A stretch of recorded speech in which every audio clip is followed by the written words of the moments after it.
আসসালামু আলাইকুম। ইফাত ব্লগস থেকে নতুন ভিডিও নিয়ে আপনাদের সামনে হাজির হলাম।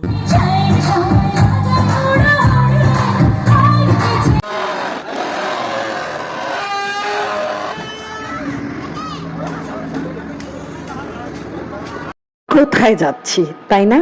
প্রথমেই দেখিয়ে দিলাম কিছু অংশ, আর এখন আমরা বলছি যে আমরা কোথায় যাচ্ছি। এখানে আমরা গুলশান একে একটা চত্বরে আমরা দাঁড়িয়ে আছি।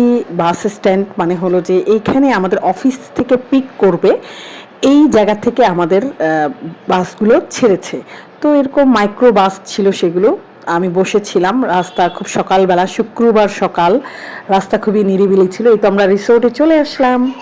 লাজ লাজ পল্লী রিসোর্ট, এটা আমাদের একটা family day 2025 radiant family day হয়।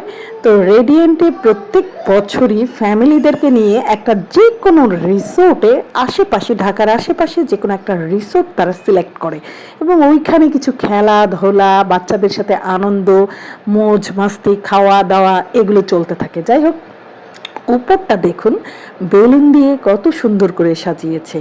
পুরো রিসোর্ট জুড়ে ফ্যামিলি ডে এবং বেলুন দিয়ে সাজানো।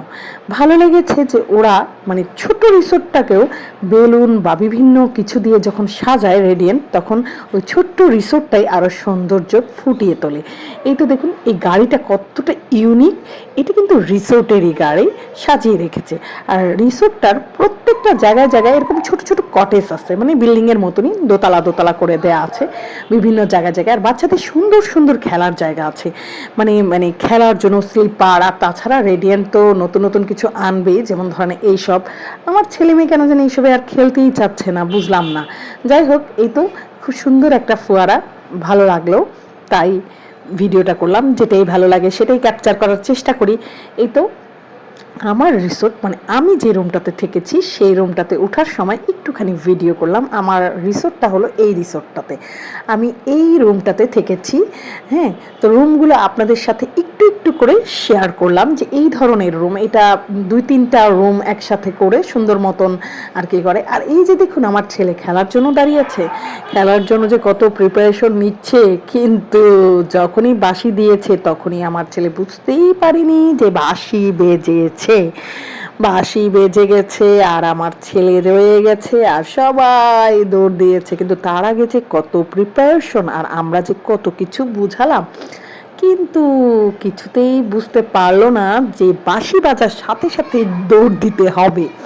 তো যাই হোক, খেলাটা ছিল এরকম যে বাঁশি বাজবে, বাচ্চারা দৌড় দিবে, আর এই প্লেটে একটা করে চকলেট থাকবে। এই চকলেটটা নিয়ে আবার রিটার্ন ফেরত যাবে, এই হলো বিষয়। যাই হোক, খেলাতে সে পারলো না। তারপরে জিলাপি খেতে বসে গেলাম, মানে গরম গরম জিলাপি ভাজতেছিল শীতের সকালে, গরম গরম জিলাপি।